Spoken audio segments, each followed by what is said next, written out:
We're talking today with Harvard University psychiatrist John Mack, who studied the cases of about 100 people, at least, who claim that they've been abducted by aliens. One of Dr. Mack's patients, Randy here, says his abduction occurred while he was awake.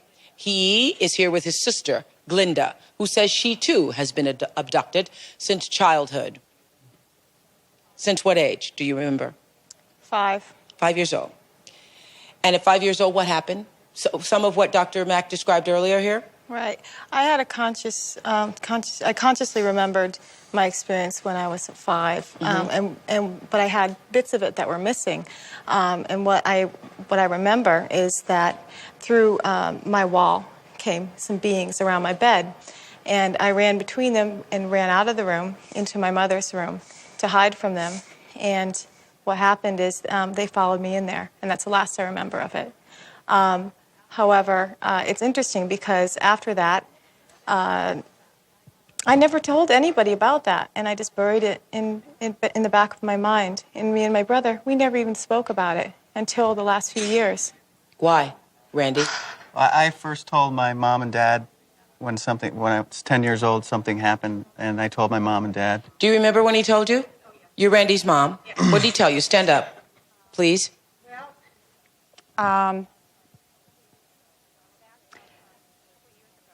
Back about a couple years ago, my daughter was living at a distance away from home, and she had picked up the book Communion, and she said it disturbed her. So I tried to get a connection. Which daughter, Glinda? Glindy. And so I read the book, and my son happened to walk in for dinner, and my husband and I were both there, and I said, "Geez, this is so stirring." And he said, "Well, don't you remember when I was 10 years old?" And it was like it was put way in the back of our mind. And we both said, "Oh, yeah." And we remember him coming up to our room. And saying? And saying there was a spaceship outside, and there were little guys around his bed, and they put the dog to sleep, which sounds bizarre. Now... Oh, a little bit more than bizarre, does. Yeah. Yeah.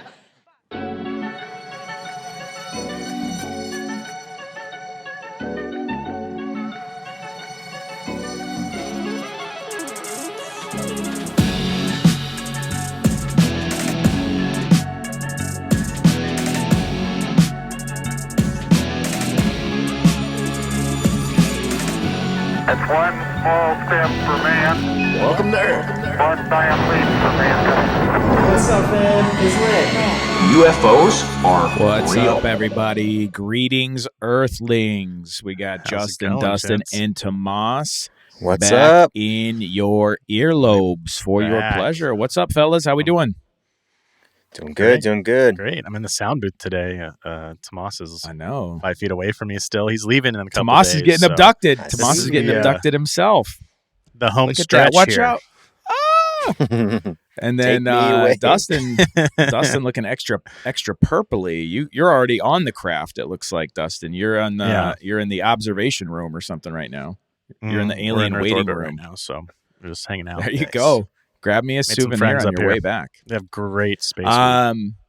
Dude, well, before we jump into, so what we're going to be talking about today is the abduction phenomenon, hence the opening clip there from Oprah. Oprah was looking good in that clip, by the way. But what I was thinking when I was watching that clip was when I was listening to it, but I'm also thinking, man, this is OG Oprah. This is way before everybody got Mercedes-Benzes in the audience, because those people are sitting in fold-out chairs, and there's like 6 people in the crowd. 94? I think that was 1994, way back. Yeah.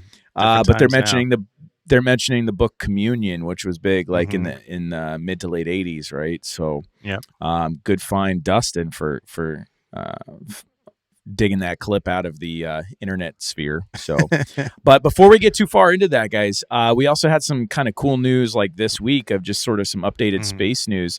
I'm looking at a clip right here from the Military Times, dated Thursday, March 9th, and the headline reads, Pentagon UFO chief says alien mothership in our solar system possible. Hey, Dustin, what you think about that, buddy? I think it's a buzzy headline for sure. I think this dropped yesterday. It's exciting. I mean, it's cool that they keep on dropping these headlines because this is something that they've always steered clear from. But I mean, it's just weird timing after all the, as we know, all the UFO publicity lately, shooting them out of the sky and whatnot. I mean, this was theories that were created in 2018. So it's just why bring it back up right now. You know? Well, to be exact, 2017, because you're referencing one of the. So basically, the two main people that they're talking about here is Sean Kirkpatrick, who is the director of AARO, which is the new UAP task force, and then Avi Loeb, who is the head of astronomy for Harvard and runs the Galileo project. But Avi Loeb was in the news in 2017, is what you're referencing with that date, when he saw the object dubbed Oumuamua traveling through our solar system. And if people remember back then, it was quite the buzz, right? And he was talking about how they tracked this thing through the Hawaiian, I forget what the name of the observatory in Hawaii is. Pan-STARRS telescope. I got it right here I'm looking at the article.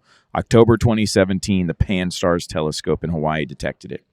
And the big to do about it was that it was the first. Oh, there you go, Toe. Great. If you're watching on YouTube, or if you're just listening, Tomas has this pulled up. So on YouTube, you can see it.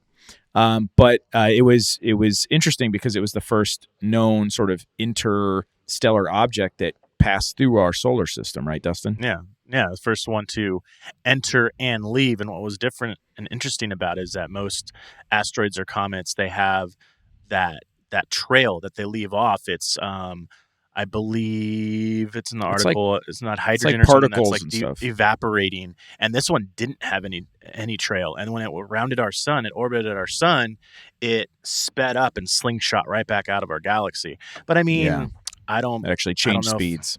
So I think that usually that happens when gases are evaporating and it gives it a little bit of a push. A lot of these objects have like frozen ice and stuff on them because space is really cold, and and so one possibility is that when it went past, dude, Tomas is on point with the media today, slinging it. As it passed by the sun, they're saying that some of that ice melted, and in doing so, because like you mentioned, it's like hydrogen, which is very combustible, that it kind of act like a natural propellant. Almost like I don't know, like little potato guns or whatever you used to make. If you ever made those like tennis ball launchers as a kid, it just builds up pressure, and then when you release the pressure, it becomes lighter and it kind of slingshots. So pretty cool. But I would say that it's a pretty bold statement from somebody who works, through Harvard and has tens of millions of dollars in funding. With the Galileo project and stuff. So it's kind of, I would say, back to your point, not only is it a buzzy headline, but it's kind of cool to see it coming from people who have something to lose, smart. If that makes sense. Yeah, so, you know what I mean? Something to lose, but are extremely smart. I mean, he was going back and forth with other astrophysicists about different theories, and he was breaking down their theories and shutting them down immediately. And he still sits strongly, obviously, because this report was early released through AARO, as we know, are starting to spearhead a lot of these programs to get us some information. But he still holds strong on that theory that it's a mothership and it releases drones and other mini spaceships. And I don't know, are they visiting us? Well, it could definitely be a probe of some kind, is what he was positing, because I think they also were saying not only was there speed, but it was like the size was unique, and also they think that maybe some of it's possible that some of the makeup was metallic or some sort of material that was more solid than traditional. I can never remember the damn difference between meteors, comets, asteroids, that most of that stuff breaks up. And like you said, that's what causes the tail. So if it's traveling and it's not breaking up and disintegrating, then it must be made of something more solid. So anyway, super fascinating stuff. And you're right. He still to this day holds pretty strong with the whole like probe type thing. And I mean, for all intents and purposes, human beings are doing the exact same thing to Mars and stuff, right? We just keep launching rovers and drones and stuff to go and evaluate other planets. So why wouldn't someone else be doing that? I'm with you, Avi. I got you, bro. I got you back. I'm intrigued by it. I just want more headlines. Keep coming. Keep them coming. Yeah, I baby. eat I that got to, just for the breakfast. sake of it, Oumuamua. I can't remember. I think actually it does say in the article, Oumuamua stands for scout. And I just want to pat myself on the back for practicing how to pronounce that properly before we jumped It's on. a fun one. And the way we warmed up was with Humu Humu Nuku Nuku Apua, which was my brief trips when I was a kid going to Hawaii was like my favorite thing to say ever, because we talked about. It's great. I think it was the state fish, right? Like when you're It's either the snorkeling. fish or the flower. It's probably the fish. That makes sense. I think it's the fish. I used to have like a State fish, T-shirt that like said it on there. What? So anyway, Do you know how to spell it? Can you spell it? Dare you? No, it's all vowels.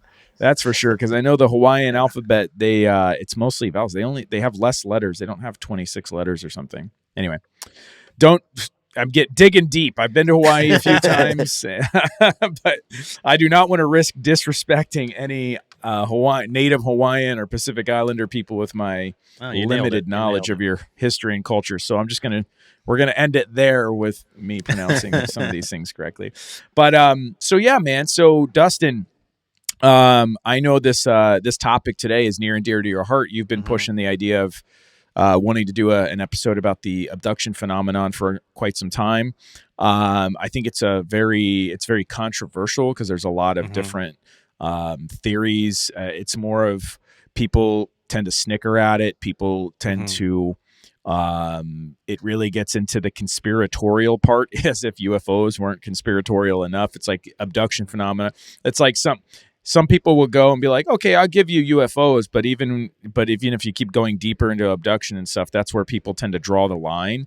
Is like it's more likely we have UFOs in our solar system than they've actually like came down and grabbed human beings. But you did a bunch of research and you put together a nice little timeline. I went and checked out a couple things on Betty and Barney Hill, which is kind of like the beginning of the modern abduction era. But you said you did a little digging actually on Eisenhower, right? Which would actually predate Betty and Barney Hill, which was the 60s. You want to give us a little bit of what you dug up on Ike? Correct. Well, I mean, yeah, I just kind of want to touch bases with it because that's kind of where it all began. We touched on this on our president's episode, which there's just some really fun theories. There was that he was on a golf trip and randomly left it to go to the dentist, and it was undocumented. And there's these theories that stem from it that he met Palm with Springs, California, Palm Springs, and that he met with the Nordics, the tall, angelic, blue-eyed, blonde hair alien race, whites. The tall whites, and and he they supposedly were trying to reach they're trying to reach they were trying to reach a deal in exchange for alien technology for us to stop using our nuclear warheads, and he wouldn't give that up. And supposedly he met with another alien race, the Greys, and exchange for alien technology. He said, "Hey, you could abduct our cattle and humans for secret handshakes." Yeah. So in exchange for technology and stuff, we traded. That's a rabbit hole kind of thing, and it's interesting if you really want to really go down that rabbit hole. I mean, why would you give up humans and not give up your nukes? But I mean, he was a war man. He was a general. So it's like he didn't want to give up those nukes. Like, you're giving its advanced alien race your nukes, so it's like giving up our guns to the government. It just leaves you defenseless, but you could still get what you want, and then all the people that the cows. Let's just we eat them for meat anyways. This episode wasn't controversial enough. You had to bring the Second Amendment into it. All right, I see what you did there. Let's go. Let's get it all. There's out. a reason why we have that amendment. You know what I mean? Yeah. Don't tread on me. Mm-hmm. Freaking King But I just thought it'd be George fun to in touch on that England. really quick, because I mean that's kind of where the a lot red of people coats. say the abduction phenomenon really took off, because after that there's reports, mostly over the United States. But they are so all let's walk this back. So 1947 is Roswell. Eisenhower is president after Truman in the early 50s. I can't remember his exact term, but I want to say it was like 19. It's obviously 4 years, so I can't remember if it was like 50 to 54 or like 52 to 56. But he's early 50s. Pretty sure he's a one-term president. If my American history Really? I thought he was two. serves me. He was I'm not sure. Don't quote me. He was Definitely one of didn't the look in. best. But I do remember the sneaking off to go to the dentist and all that stuff because they never know. The presidents don't usually disappear. Like everybody knows where they're at, like media and people like that. And he disappeared for like a couple days, and naturally, of course, he had to be having secret meetings with aliens. Definitely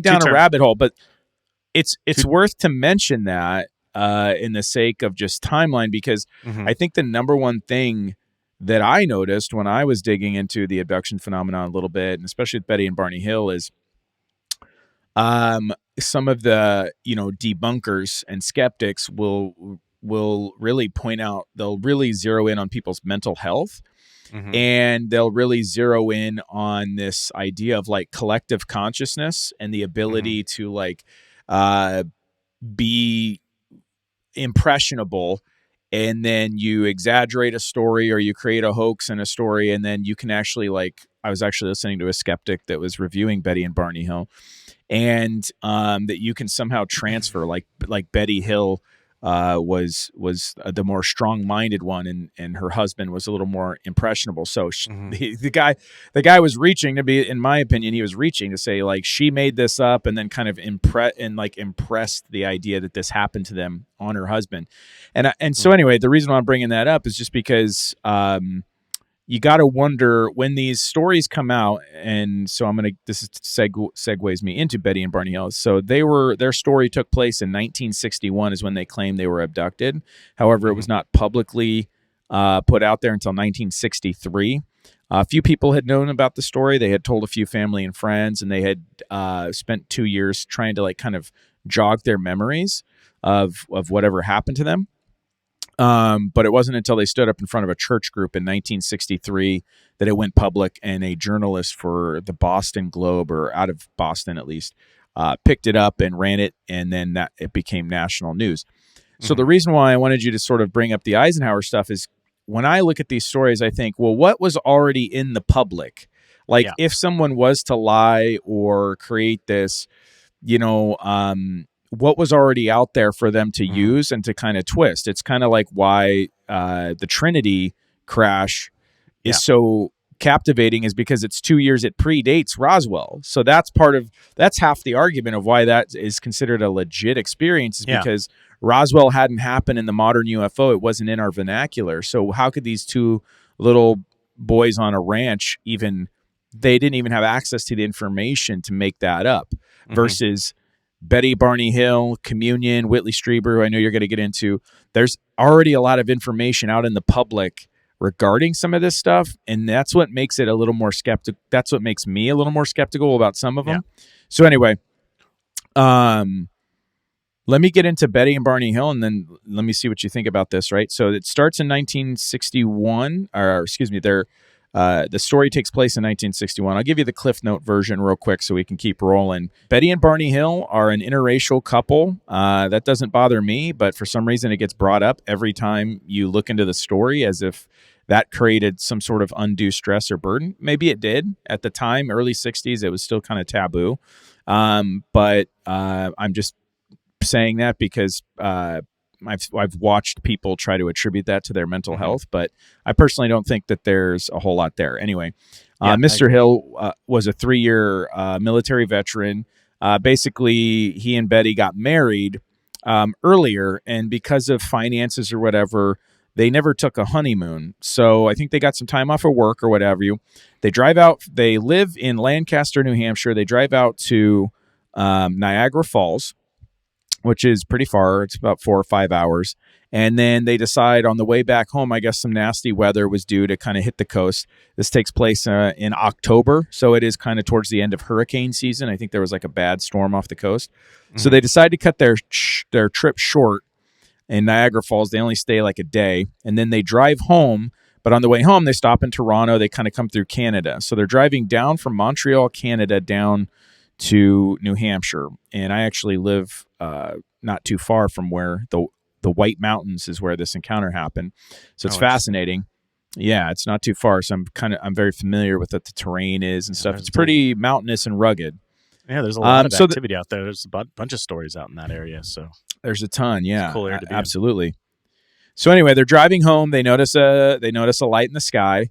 At first, they think it's a plane. They stop. They had binoculars on them. They pull out binoculars. Betty looks, sees it's like a weird looking craft. Mm-hmm. And anyway, long story short, they try to outrun. They notice that this thing is kind of following them. They try to outrun it, and then they basically get stopped by the object. These entities are in the street and kind of roadblock them. And I'm actually going to let Betty Hill pick up the story from here, where she did a hypnosis session, like a memory regression session. And I'll let her explain the experience, while she's under hypnosis, of what she says happened. And then we'll discuss on the back end of this. So take it away, Tope. In early 1964, 2 years after her UFO encounter, Betty Hill also undergoes hypnosis designed to recall what happened that night. Trance Betty, in a deep, deep sleep, deep asleep, fully relaxed or asleep. Under hypnosis, Betty remembers everything that she had conscious recall for, and then she remembers Barney taking a sharp turn in the road, and they were then on a dirt road with tall trees all around. I don't know where we are. I don't even know how we got here. At that time, I didn't feel afraid. Why are you crying if you're not afraid? I was afraid when I saw the men in the road. Men in the road? I never been so afraid in my life. There were figures standing in the road, and she observed this huge fiery orb. And she's talking to Barney.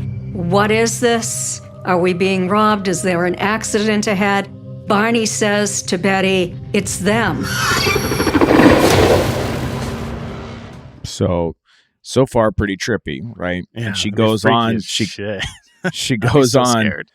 Shout out to Discovery for this. I think they have a whole, I don't know if it's a film or they did a series on it. And I do know, this story's been back in the news recently, actually, because the Obamas partnered with Netflix and I think are doing a full documentary on Betty and Barney Hill. So we're probably going to see even more about this. But she goes on. She goes on. Thing to me. The most telling thing to me is that though Barack Obama and his wife Michelle, Higher Ground Productions, they actually calling it White Mountain, are doing a piece on this. There's something behind there if the former president's interested in this. You know what I mean?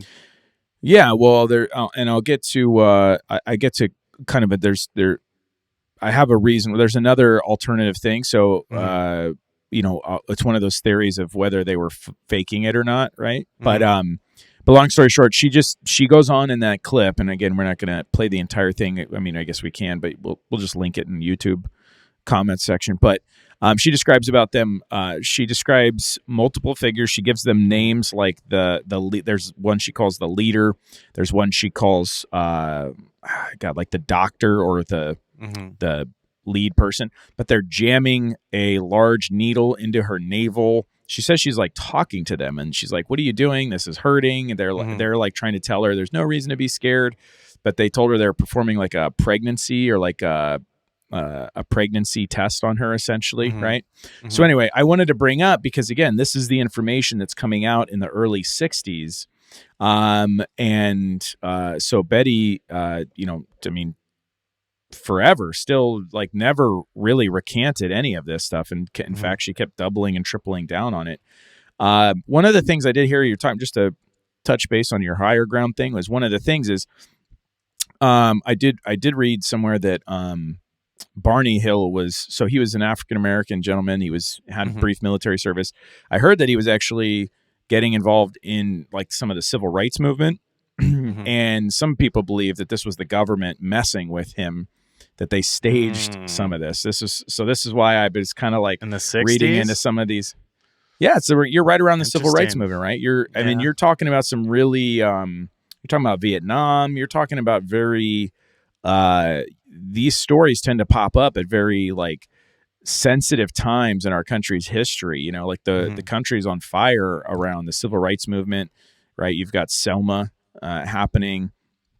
So anyway, it's a very interesting time. But one of the things, and that's why I think that the Obamas are a good fit for this, like you said, is not only it's not only that he's a former president, but there's a cultural aspect. And then a fun fact too is I believe the granddaughter of Betty and Barney Hill actually became a UFC fighter, and is friends with she's friends with like Joe Rogan and stuff. That's cool. This story again, there's a lot going on with this story. It's very connected, but it's what Betty Hill was known as the grandmother of UFOs or of abductions, at least. And I'm bringing this up because this is the information. This story was huge, national news, if not worldwide news, in the 60s. And then I know we have Communion that comes later, which even builds even more upon that. And that was what was mentioned in that Oprah clip. So did you find anything that's sort of tying into, did you find any common threads between what Betty and Barney are describing versus like what you're hearing in your research? I mean, absolutely. I mean, the majority of the abduction stories, the abduction phenomenon are very similar. There's multiple creatures, telling you not to be scared. It's there's the doctor. There's someone that kind of is like your liaison through it all, like keep comforting you, and as well as the not sexual experiments, but like what they're doing to them with the reproduction. It's very genital focused. It seems sometimes, and even one of the skeptics I was reading about, because I don't just follow all the believers. I read the skeptics. They were like, "Why is it all?" But they were saying maybe that says more about human culture, that we're obsessed with genitals and reproduction more than it does about aliens, Yeah. Well, that's what sucks too, is that these people get shamed for going through these experiences. If they are going through these experiences, I mean, they truly believe that they are. And I mean, that's not something you're going to want to just come out and say. I mean, it's hard for someone to come out with their story of just being raped, let alone come out with your story of, I was raped by an alien race, and it's not necessarily a sexual thing when they're talking about this. It's a very common thread between everyone that's going through this. And even for cattle mutilations and stuff, like it's always like castrated bulls, and whenever there's animal, it's always the genitals and stuff being removed, which is, we snicker and think is funny, and I do think it's a little weird and stuff, but honestly it does kind of make sense. Like, it is the most interesting part of our existence, which is procreation and like the creation of life, if you think about it, right? Like what else do we do that is really like unbelievable? Like we eat, sleep, shit, like we're not that interesting of creatures, other than the ability like that we reproduce and that we're conscious, right? We're conscious beings. Those are probably the two most interesting things from afar. Obviously, I'm talking about from like a bigger perspective, but I agree. It's an interesting thread. So you read Communion with Whitley Strieber? Cool. Yeah, Whitley Strieber. Tomas was lucky enough to. I actually listened to it on Audible, and Tomas has been out here with me working on this documentary. So we've been going around the state of Tennessee, just interviewing people. So it's a lot of car time, and so we got to experience that together. And I've been wanting to read it for a long time because it's a big part of the abduction phenomenon. A lot of people like to harp on it. Yeah, a lot of people like to harp on it because once he came out with this story, that's when everyone else started coming out with their stories. It kind of opened the floodgates, and it's just interesting because he was originally a fiction author, and so for a fiction author to release a book that's nonfiction, quote unquote, and it's this really fantastical story about alien abduction. It sends up some red flags. Like, is he making this up, or is he just trying to sell some books? It was a New York Times bestseller. And it's interesting listening to it, and because he is a nonfiction or a fiction writer, so you hear that in his retelling of the story. He's very he's very descriptive in what he's trying to say, and so it kind of like pulls you out of it. It's like, this sounds too fantastical, but then I listened to it and with an open mind, like trying to believe in him, and I do, because it's half of the story is about his regressional reverse hypnosis to unlock these stories. So he goes into his original story. So the book was published in 1987. It was his first nonfiction book about his experiences and related experiences in communion. It all started with an abduction story in his cabin in upstate New York. Going back to New York, a lot of stuff happens up there. He's in the Hudson Valley. He's not upstate. Yep. Just for clarification, from an upstate resident. No, well, the cabin he was in was upstate. He was in the valley, but he also had a cabin where one of his abduction stories happened. Okay. Yeah. I didn't know it. Yeah. Let's see exactly where. Tell me where. I'm looking that up now. I got to Google that. But anyways, it happened in the evening of December 26, 1985. And it wasn't just his experience. His wife was there, his son was there, and they had a couple staying out with them. There was some family friends that were staying with them. And it was this light that just lit up the entire house. It's very descriptive. I'm surprised. I think there is one movie that was created. I haven't seen it yet. The Fourth Kind? It wasn't The Fourth Kind. That movie was scary as shit. There is a communion movie with Christopher Walken. Communion. Yeah. So I haven't seen that yet. I haven't seen the movie. Because it's such a descriptive read of an account of his experiences that I'd love to see a remake at the very least. I think it was in Pine Bush is what I'm seeing real quick. Is that not upstate? It could be. I'm not sure. I'm not familiar with it. I'm trying to find it on a map. You got me interested now. Yeah, so this is typical New York City. They think upstate. That's still down in the Hudson Valley. No. Okay. He's still like 2 hours south of me. Corrected. He's not up all the But either way, capital. this what he dug into originally was this experience out in that cabin and this light that lit up the entire house. He supposedly woke up thinking that the house was on fire and, telling his wife she's okay, but he's like worried about his son. So he's trying to make his way to his son, runs into like the couple in the hallway, but they all go back to sleep and he doesn't even think anything of it. It's just like he woke up and there was a fire. He thought there was a fire in the house, but it was very subconscious and he just went back to sleep. And then the next morning they kind of talked about it, but it was really kind of brushed aside. And it was just more like lost time is what. Yeah, it was like lost time, but it was like confusion. And so when they talked about it the next morning, his wife just recalled like him waking up and talking about the light. Same with the couple, and the wife of the couple said that when she ran into him in the hallway, he said that, "Don't worry, it's okay. There's just a spaceship here and visitors." He called them the visitors, and she didn't think anything of it. She didn't even bring it up to him until I think weeks later, and he's like, "What do you mean? I wouldn't say that to you." She's like, "You know what? Now that I think about it, I don't think you said it." And it's just very weird. And so that sparked this thing in him. And he went and that's when he started seeing therapy and it unlocked all these other stories and experiences in his life throughout his life. So he's like a repeat victim or something? Yes. Gotcha. I didn't know that. Mm-hmm. And so that was the experience that sparked him starting to dig into the rest of it. Gotcha. Mm-hmm. Gotcha.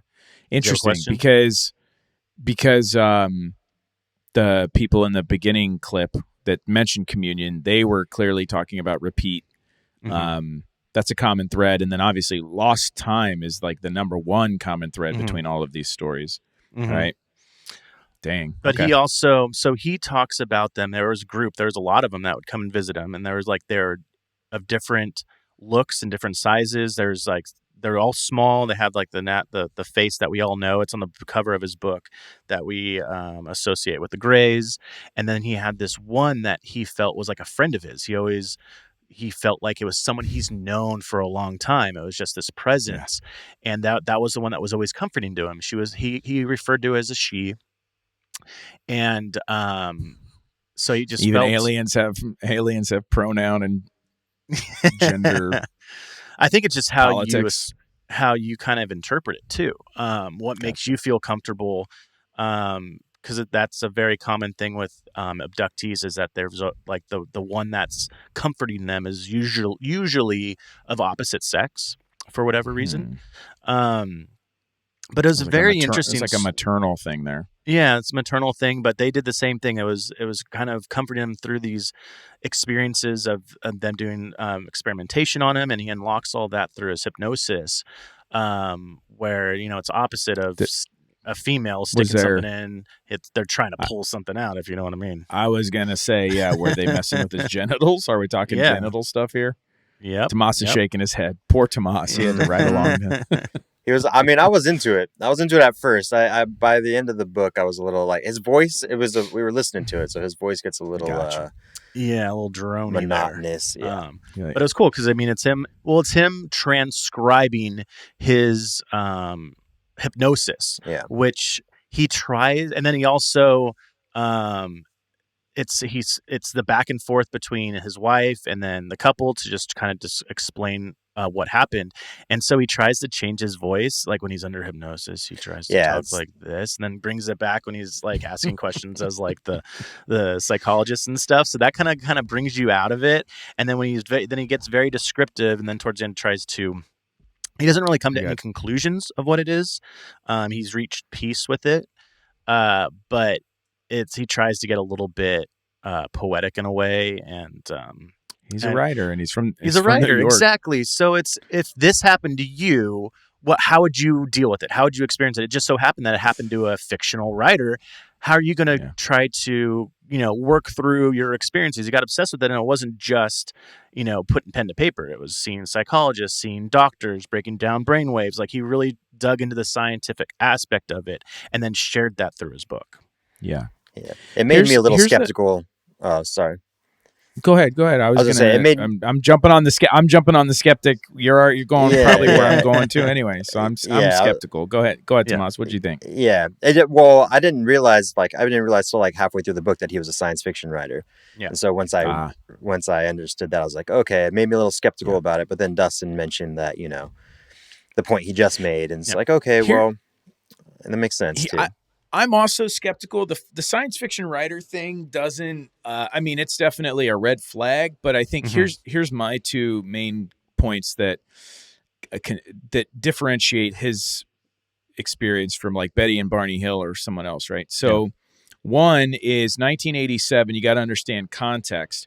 In the mid 1980s, in the Hudson Valley, which is why I was looking up exactly where he was at. I wasn't just being a diva about upstate versus Hudson Valley. The reason why I was doing that is because if you look on that map, Pine Bush is near Newburgh, in New York. Now, what's near Newburgh is you're getting close to Stewart Air Force Base and Indian Point Nuclear facility on the Hudson River. And in the 1980s, mid 1980s, I think around 1985, if you Google this and look up, there's a mass sightings, like thousands of witnesses. It's in the newspapers and stuff in the Hudson Valley, in that area, of UFOs. Gigantic, like a mile long, black triangle UFO hovering very slowly up and down the Taconic Parkway, which is out that way. And so when he writes this book in 1987, that's just a very convenient time frame. Now, it could be that all of this is 100% legit. I understand. There could be like, well, Justin, I mean, if those 1985 are legit, I don't know, how does he say how long after this experience that it took him to write the book? Like, was he abducted in 85 and then wrote the book in 87? Well, that experience, that experience happened in 85, and the book came out in 87. Okay. So it happened pretty quickly. So it's either A, it's completely true because there's thousands of other people saying there's UFOs in the area around that time in New York in that location. It's either A, completely true, or B, it's complete bullshit, and he's feeding off of the media and the general hysteria that's already worked up. Yeah, it's very possible. Yeah, it's very possible that he wanted to, make some book sales, but at the same time, he's very convicted about what he experienced, whether what he experienced really happened, or it's very possible it could have been a neurological disorder or phenomenon, because it's that he gets his wife's been experiencing it. So she's trying to get his back in the situation and be there for him. But at the same time, I think there's several people that are skeptical, as well as his therapist. But he truly believes that he's had these experiences, whether they really happened or whether it was in his mind.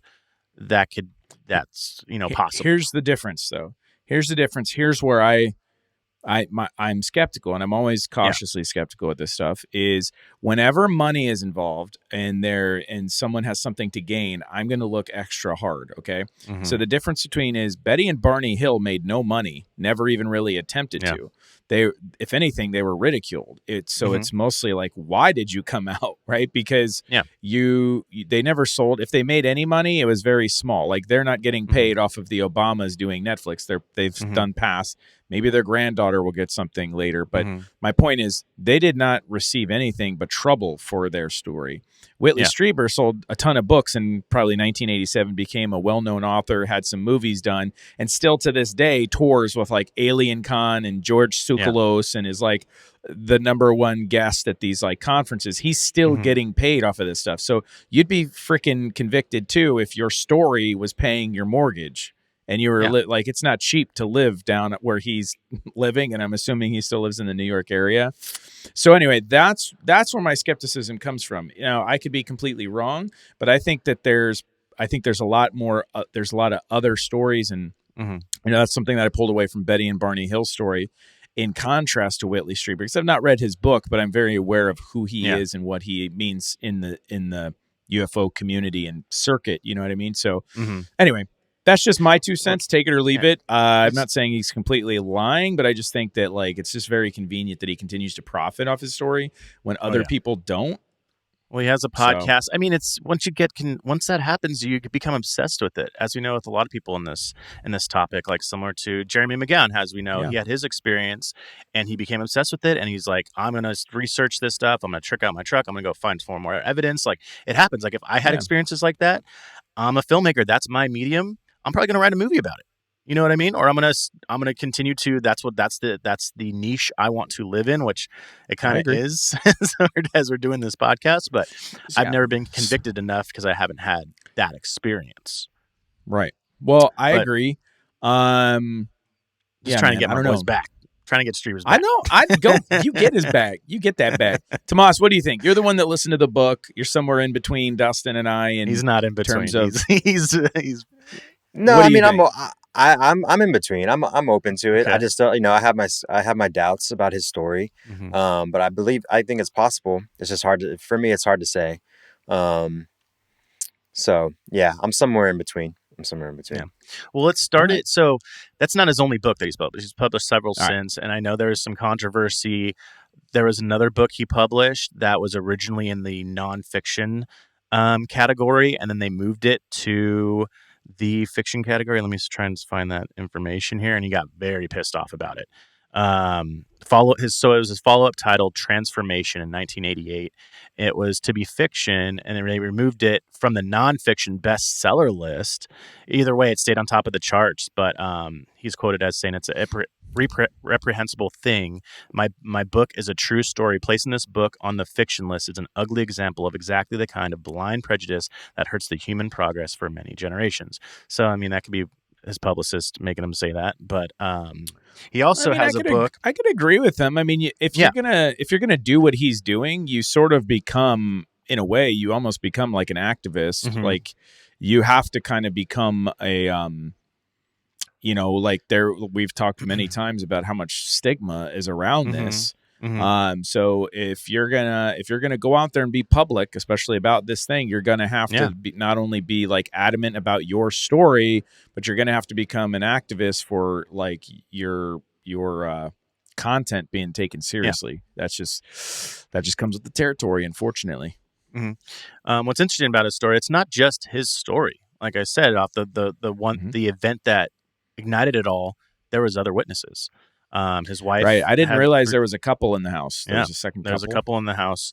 But also why this is so big with the abduction phenomenon, why it sparked it all was that it inspired so many people to share their stories, because he came out with his, and there's so many people that had those similar stories. So whether it was subconsciously implanted in their mind and something that they made up, they had the same neurological disorder, whatever it may be. He also published a book called The Communion Letters, and it's from everyone that sent in their stories. And so I found this book I haven't read it yet. I found this book in at McKay's. It's a used bookstore that Tomas and I go to often. We've been sharing on the Insta. But as I was like going through this book, there are the last person that owned it is making notes throughout the book, and it's very intriguing to me. So I feel that the last person that owned this book truly believes and feels that they're abducted as well, because they're making different the way that they make notes. It's like, okay, maybe they had these similar experiences, and it's also related to spirituality. So this one's highlighted as these beings are very spiritual and worship the universe in its entirety. They believe that all that exists is God and is God.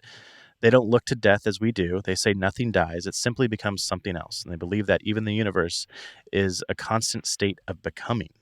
For another example, we are making a new you. I asked him, are you like angels? And he replied, not as you have been taught. So, it's just very interesting. Well, it is interesting. And so, I mean, abduction, we talk about it as if it's like a new thing, right? Like there's Betty and Barney Hill, and we talk about communion. That was just like that's post Roswell. So there's like, we're currently in this like modern UFO era. But UFO stories go back into the 1800s. Maybe even some people think that there's some of the stories in the Bible are related to people being visited by UFOs, being spoken to by angels.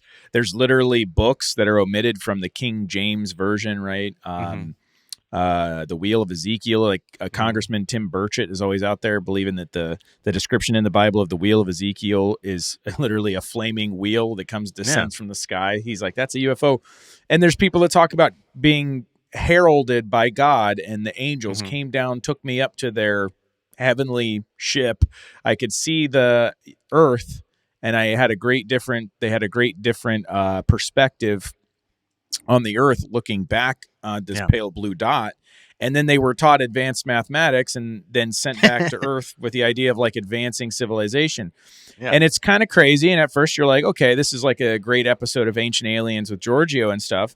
But then I think about people like Edgar Mitchell and like, the actual like Apollo astronauts that we sent to the moon and came back, who describe having that same outer body experience. They don't attribute it to aliens or being abducted, but they attribute that like looking back at the earth and having this phenomenal, like weird mental mind melting, matrix dropping feeling of like, what is this world? What's the meaning of life kind of a thing is what washes over them.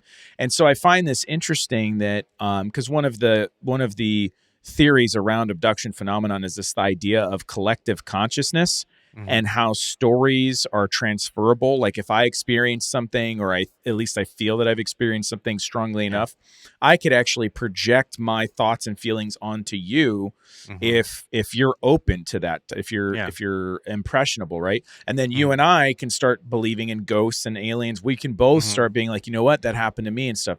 That's not one of my things. That's just something that I came across as one of the most common explanations for the abduction phenomenon is this like everyone just magically has mental health problems apparently, and somehow we're all symbiotically like connecting with each other. That's a bit of a stretch, but it's out there, right? Yeah. And there's such good testimony all over the world for decades on this with different stories. Travis Walton, for example, you haven't brought him up. That was like fire in the sky. That terrifies me. Terrified me as a child, man. Like one of my biggest fears as a child was looking out the window and seeing an alien face just looking right at me with those big eyes. And I think it stemmed from Fire in the Sky. But Travis Walton has stuck to his story. I mean, he's been on Joe Rogan podcast, I think, in the past year or so. There's so many corroborating witnesses of that event, not just his co-workers, but there's people that saw that that fire in the sky object leave as observed just by his friends as well. So his story is really intriguing to me. We have Betty and Barney Hill, but there's I was going to say in terms of corroboration. Sorry, I didn't mean to cut you off. We'll come back to it. But I was going to say in terms of corroboration, I thought I saw or read something somewhere recently that there was a neighbor of Whitley Strieber's that actually came out not long ago, recently, the light, and actually admitted to him seeing the UFO or the light outside of the house. Yeah, he describes essentially that in the book, possibly vindicating him. So anyway, I thought speaking of that, but sorry, you were going to talk about you got other people that have seen stuff. Yeah, well, it's not just the good testimony that I like to believe in, but there's also wackos that kind of give this topic a bad name. And I think we have a video. We have a video we want to play for you really quick. Okay, what you got? So your first alien encounter was at the age of 8. What happened? Well, I was living on a farm, and I was behind our barn playing at the base of a tree. And I heard someone say, "David, behind you." And I turned around, and there was this little hairy guy coming out of the woods straight toward me. And his eyes were like glowing. And he scared the hell out of me. I didn't know what to think of him. So I scrambled back, and I ran to the barn, and I looked back, and he was he had turned and was going back into the woods. And later that day, I still remembered it, and I went back out to the barn, and I was looking at the edge of the trees, and suddenly the little hairy guy stepped out from behind a tree. Then I turned and ran. Oh, I'm not surprised. I mean, that's one of the things that obviously that most people would have done. But this was the beginning of many encounters with many different kinds of aliens. Yes, that's right. And one of them, one of the aliens that came to see you, you became to have a relationship with. This wasn't just you lost your virginity. You at did. 17. Yes, I did. and this is Crescent, the alien Crescent. Yes. Who wasn't right. little and hairy like the guy that you'd seen before. This was a different form of alien. What does she look like? Well, she has, I think she wears a wig. I'm not really sure, but she has black hair, large black eyes, a very pale face. The body looks quite human. And I think she has rather long fingernails. Why do you think an alien would wear a wig? I think for aesthetic reasons. You. All right, I feel bad for that guy because they teed him up, bro. They led him to the slaughter. That was the guy. Story they wanted, and he didn't lead with that. Of course. Oh man, I thought you were coming in with. God, what was that guy? Remember when we first got into this, like years ago, I found a guy that he had like a documentary on Amazon or something. And he claims that like he communicates with an alien called like Balthazar or Balthazar. Yes. What's his? I will find him. But then he does like his things, and then but like Balthazar is like a stand-up comedian, like alien that talks through him, and now he can communicate with dolphins. Remember, just like it went off the rails. Yeah. Oh man, and I was like, "Holy shit! What is this? This is." Yeah. So there's weird stories. So that's a weird story, but like, look, man. Let's what if be it honest. happened? I mean, I feel bad or making fun of him right now, but I mean, the headline I'm not making was fun of him because it lost could be, his virginity to a busty alien named Crescent. So, yeah, I mean, dude, it's not him that's the funny. It's the London reporters that were like totally teeing him up, which I feel bad for. But he even smiled like, "Oh, great, I guess we're gonna go there," you know. But yeah, man. But yeah, dude, you know what it reminded me of is another doc. Didn't we watch? We're giving all kinds of documentary shout outs, but do you remember watching was it Missing 411? Yeah, that we were talking about on Amazon, and the one guy that claimed he was abducted, but he was actually returned. And his explanation of when they asked him, "Why do you think you were returned and these other people are still missing?" And he said it was because he had a vasectomy, and they were like, "We can't use you." Like they sent him through like an MRI or some kind of advanced like screening, and they were like, "Oh, he's not going to work. Send him back."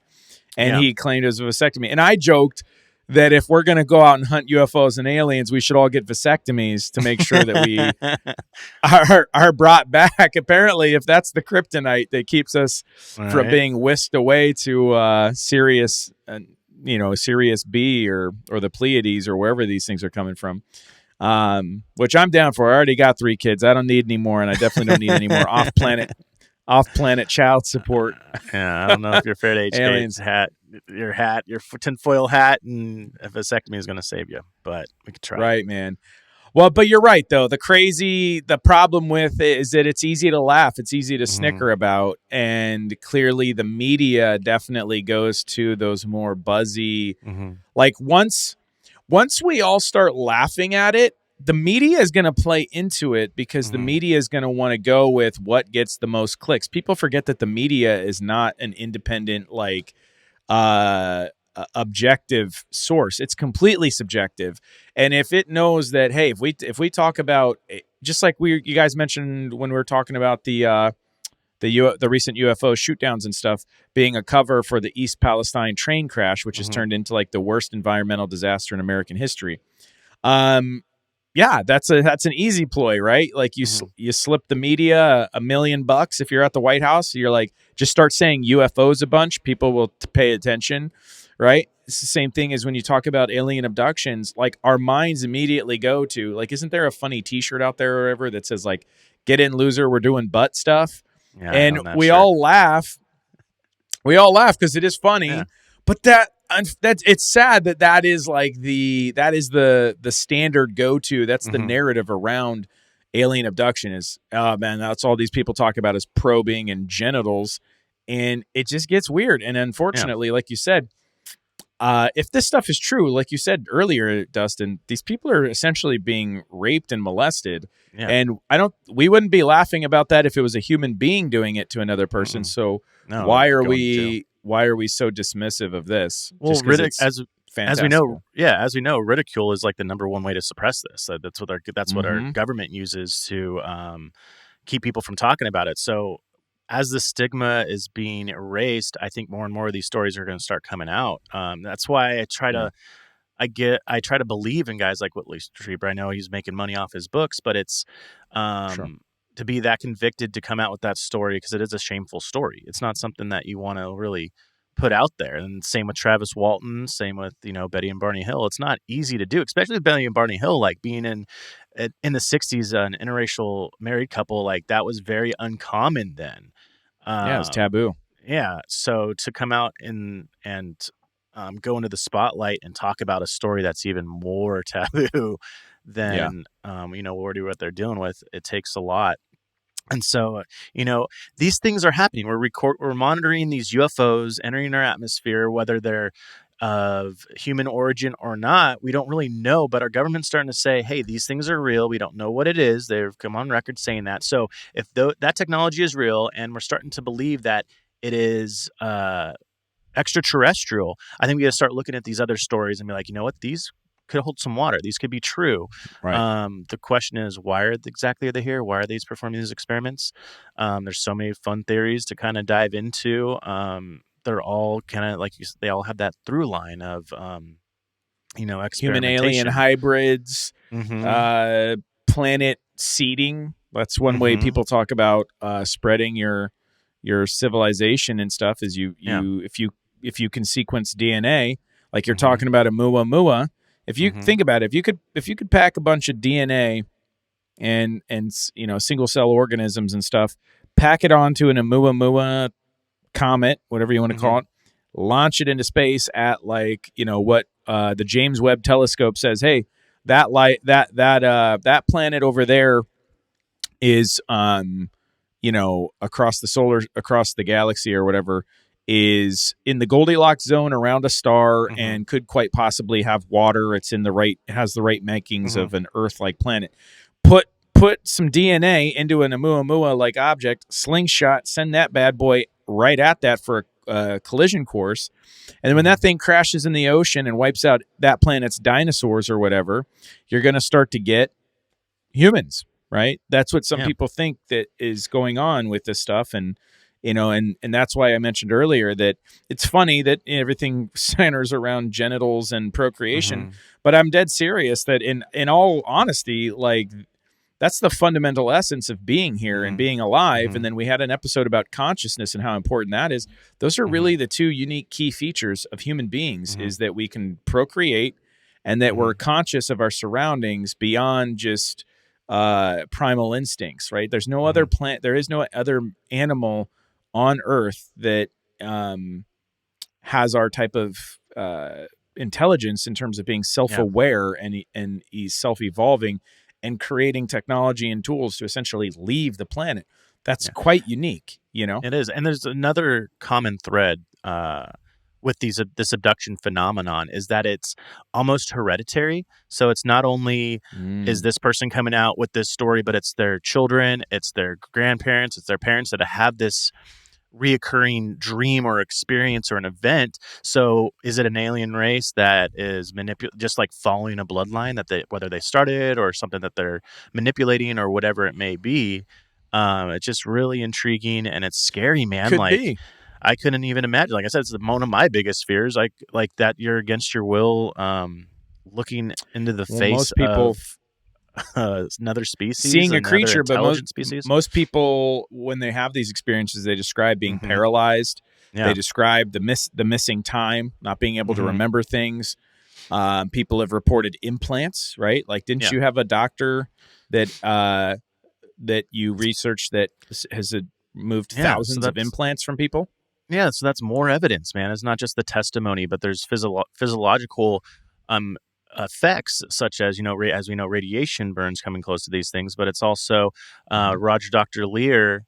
Roger Lear claims that he would take these implants out of people. Let's see here. I have a little bit of information, but he's a little bit interesting because once they broke down some of his analysis of these objects, there were pretty common elements. But as we know, some of these things, they're people that metamaterials that we've analyzed. Yeah, they're on the periodical chart, but it's also it's just the way it's created that's a little bit different. He hung on to so when they analyzed it, it was determined that it was composed of commonly found elements such as iron or aluminum. But in describing these elements, the lab report made reference to the composition of meteors. So he interpreted it as these objects that he removed from his patients were of extraterrestrial origin. But he ended up creating an entire practice with this. He joined with a dentist, a radiologist, and a general surgeon to assist him in this practice. And he claims that he's removed thousands of objects from people and from patients that also have emitted deep space frequency radio waves, which is pretty fantastical, but it's interesting. But I want to say this is the guy that was also in the Jeremy Corbell film, Patient 16. Do you remember that? It was one of Jeremy Corbell's earlier films. Yeah, it's the same guy. I believe so. Yeah, and then he passes away or something like in the middle of that film. He passes away. Yeah. But that's where I got introduced to Corbell. Basically had a guy who claimed he was abducted.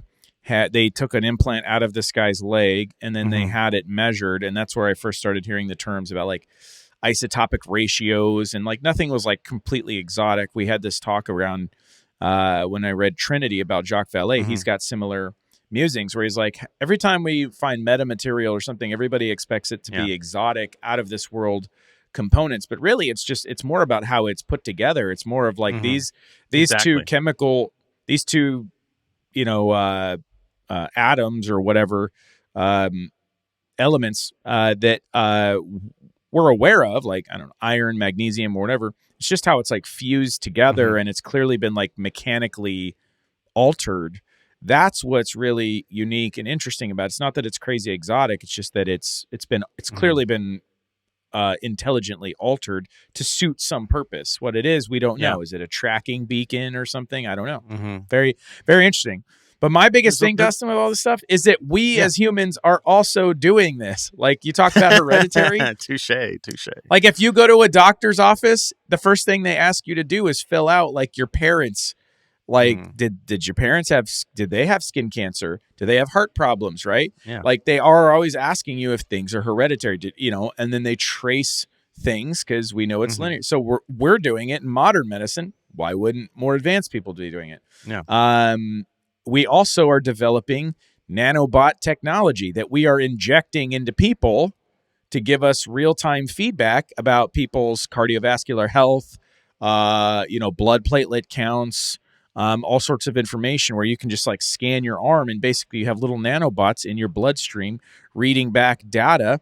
I know that we've developed it. I've got a relative who worked for the Department of Health that helped develop rapid response type of nanobot technology for soldiers to quickly diagnose whether they've been exposed, how much radiation they've been exposed to in the event of a nuclear attack, or if you've been exposed to like anthrax or any other chemical weapons. They can quickly just inject you with nanobots that will read your body's like biosignals back out, and then it helps them figure out how to treat you better. So this stuff is real. This stuff is happening, right?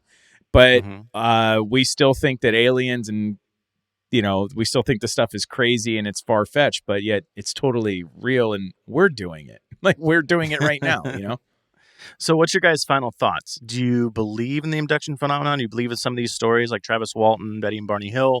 Do you think that they really experience these things, or you think it's something that they consciously created? They tapped into the collective consciousness? What are your thoughts? What do you believe? As you know, I'm a believer. I am 100% in that we have been abducted throughout time for experimentations. But what about you guys? I want to hear your thoughts. Why don't you go first, Tomas? I'm still, I'm it's hard for me to pick sides. I have so many questions. There's still so much information that I want before I make like a solid decision, but I think it's possible. 100% possible. I think it's maybe a little bit of both, What do you think, Justin? Yeah. I'm kind of with you on that. I'm trying to think, because it's not good for our show if we're just not in the good middle for the of ratings. So I'm gonna try to force myself to take a side. So part of me wants to believe that this stuff is going on. I think that it's completely plausible and it's totally probable. Here's the problem: is I think the biggest holdup is it's the I'll believe it when I see it kind of a thing. Like, I haven't even seen a UFO or anything that I would even think is close to being a UFO. So, like, I enjoy the thought of UFOs. We have a lot more data, I'm gonna say alleged data from, more people seeing things, tracking things. Apparently the military's showing videos. So like I'm getting a lot more data around that. But even I'm wondering if there is data around the abduction phenomenon, and I would assume that there is. If we can track these things, we'd have to be able to track them like hanging out over people's houses or something. But like, why would we share that? You know what I mean? So like, I guess the idea of believing it the idea for me of believing in it creates too many other additional conspiracy theory questions about the government withholding information, Dwight D. Eisenhower having some secret handshake where you can use human subjects. And of course, that's something we wouldn't want to let people know that we agreed to, right? So for me, there's too much baggage attached to it that I'd also have to believe in these other things. Well, not necessarily, because hey, this is my opinion. You asked me for my opinion. This is why I inherently err on the side of skepticism, I think, because I think that there's too much for even me who likes to read into this stuff. There's still a little bit too much for me to continue to go, because it's like, if this is true, then this would be true, and then this and this and this and this and this. And I don't think I'm ready to accept the whole package. That's just me, right? That's where I'm at right now. I would need more data to sway me, other than like, I believe this person's story. Let's just say I believe Betty and Barney Hill for the most part. I kind of believe that one. I don't know about Strieber. I have my suspicions about that stuff. That's where I'm at. Travis Walton? Believe in Travis Walton? Travis Walton seems somewhat reputable, because there was a police search for him. Could he have hid in the woods and grown a beard? And yes, he could have done all of that.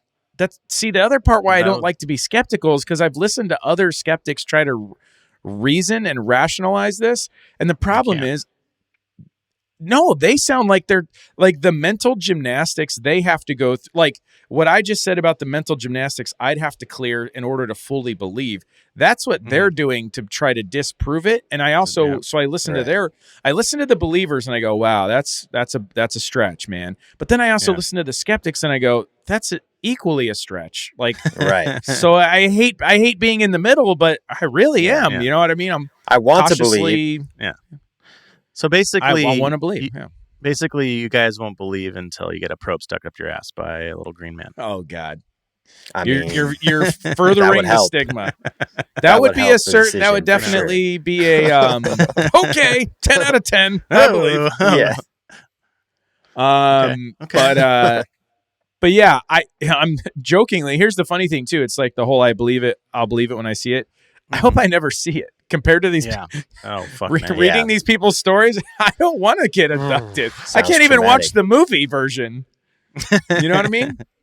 Yeah. So, hey, before we go though, great episode, guys. But before we go, I did want to just give a shout out that you guys went and speaking of being believers in 2 Feet In, 10 out of 10. You guys went permanent with your belief here. You want to show off the ink? Can we take a peek? See. I'm going to shout out that you guys went and got tatted up. You got a little tat. Let's see it. Yeah, let's see it while it's nice and clean. It's starting to peel. Oh, get your out of your way, your mic. Nice. There you go. Look at that. UFO. I'll move the microphone. You could Oh, see, Tomas is ready to go. Tomas was already. Yeah, Dustin can go last. Toe got the color. Yeah, look, speaking of abduction phenomenon, your dude is being abducted. Tomas, you can't be walking around like a skeptic when you have a physical abduction happening on your inner bicep. And mine is abducting. Mine is abducting ET on the bike, the silhouette of ET. Yours is taken. So, both are equally dope. Amazing. I want to believe. Hats off to you guys. Hats off to you guys. For going 2 feet in, not turning back. We are believers. I get mine. I'm going for the Independence Day one, which will be coming soon. So, but anyway, guys, great job and great episode, man. If anybody out there has abduction stories or anything and wants to share or lead us towards information that you think is legit, and wants to communicate about that, please do. Seek us out, Instagram, Twitter, throwing down videos on the TikTok lately. So we're on all the major socials. Drop us a line or comment on YouTube. Check us out on the socials, interact, and let's go down that rabbit hole together, right, Dustin? Absolutely. And then there's also support groups for the abduction phenomenon. So if you don't want to come up on the air and talk to us about it, and it's a story that you've been sitting on for a long time, you don't know where to go, maybe we could, I don't know it off the top of my head right now, we can throw it up on our Instagram to where to go and, find a little bit of a piece through that. I couldn't imagine what you'd be going through if you believe that you've been. Yeah, man. We definitely take it serious. We like to have fun, but we understand, like I said, it's a serious topic, and obviously you can't make fun of anybody's personal experience if they feel like their body or mind has been taken advantage of or anything like that. Right. That's tough. I want to say to make fun of. Yeah, we may be skeptical, but we're open to it. We want to hear your stories and we want to be supportive. So it's not 100%. It's not a negative 100%. thing, I'm not. And we can always talk about it. We don't have to go on air with it. You can reach out to us, and hopefully we can have a chat before we even do anything. So, anyway, guys, that's all we got for you. Check us out on the socials. Like I said, please like, subscribe, and follow. It just helps us kind of build the momentum and find more fans like yourself. So go ahead and tickle that like, comment, or subscribe, and it goes a long way with us. And Dustin, don't forget, it's okay to believe, buddy. You're not alone.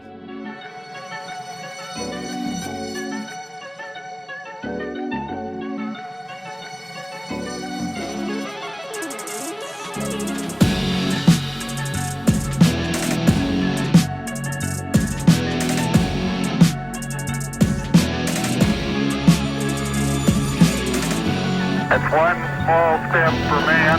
Welcome to Earth. One giant leap for mankind. What's up, man? It's lit. UFOs are real.